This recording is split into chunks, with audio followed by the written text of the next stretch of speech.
You spend most of your time. No, I live in Austin. Oh, do you? I live in Austin. I didn't know you lived here. Yeah, I live in the Drip. Oh, nice. Dripping Springs is great. I love it out Yeah. there. That's Yeah. a nice place. That's a nice area. No, I'm determined you and I are going to have to hang out sometime do it. socially. I would love to do that. Let's do it. Yeah? Yeah, fuck yeah. Okay, well, Fuck you yeah. don't feel just like you're back against the wall? No, because I love we're you, on man. Come on. I'll hang out with you thanks. anytime. Great. Call me great. at 2 o'clock in the morning. We'll go meet you somewhere. I don't give a Okay, fuck. perfect. I'll bring you down to my comedy club. Oh, yeah. Yeah, I bought a comedy club on right. 6th Street. What's Yeah. it called? Comedy Mothership. Yeah, I'd like to do that. It's fun. It's a great place. My buddy Jimmy Dore is there this weekend, who's also great, and he's filming his comedy special there this weekend. Oh, really? Yeah, Jimmy Dore is amazing. He is another guy that's risen as an independent journalist. He's a comedian, and he started his show basically just making fun of political things, and then during the pandemic got vaccine injured and really got kind of red-pilled and kind of became like the voice of truth and reason. And, you know, another guy who's been completely outcast by supposedly progressive people for just telling the truth, the inconvenient truth. Inconvenient. But yeah, I guess the progressives, are they now the conservatives? We got to change the term because progressives seem a lot less progressive. Yeah. I really felt quite, I think they during got this whole co-opted. thing, I felt quite, I think they got co-opted, and I think it was on purpose. I think there was some very sophisticated psychological manipulation that was involved, and a lot of money was being spent in order to push some very specific narratives. And they did a great job of it. You know, they did a great job of it, but we're finding out because of the Department of Government Efficiency that most of this was funded by our own tax dollars, which is really fucking crazy. A lot of these NGOs that supported a lot of these crazy riots and all these different things that were happening in our cities was really supported by our own tax dollars. And it was just a subversion of public discourse.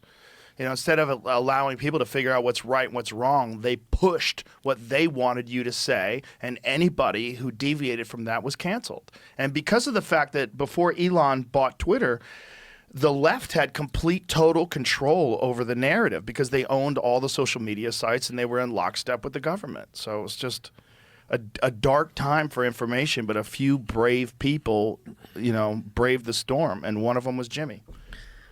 Oh. That's good. That's a good. He's great. You would love him. Shout out to him. He's great. Well, I remember when the guy was.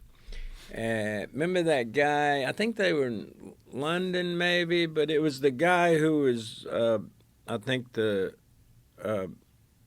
directed one portion of Pfizer, and he met with some guy, and he had a body cam. The other guy had a body cam. It was like a date on Tinder or something. Oh, it was like one of those Project Veritas, James O'Keefe things. Did you not see it? I'm sure I did. But this is the perfect example of how the Trusted News Initiative managed to, a lot of news just never got to people because the guy had a body cam and it's talking to him, and the guy who works for Pfizer is saying they just had a meeting talking about how they could weaponize these other viruses in order to basically create another pandemic to create so that they would have the vaccine to address it and make more money, which is not a surprising thing that they would be discussing.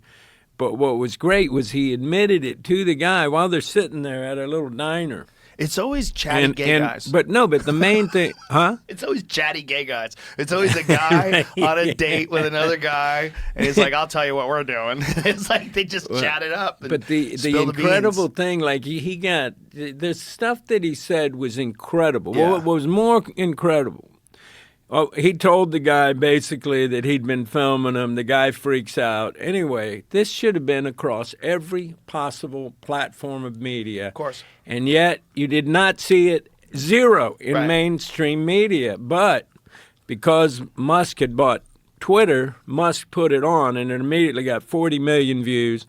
And also, what's his name? Tucker Carlson put it on, and then there was a lot of views that way. But other than that, if you ask your average person, they never heard of this incident. Yeah. It's like an amazing thing, talking about, what's the term for that? The weaponization of a virus. Do you know?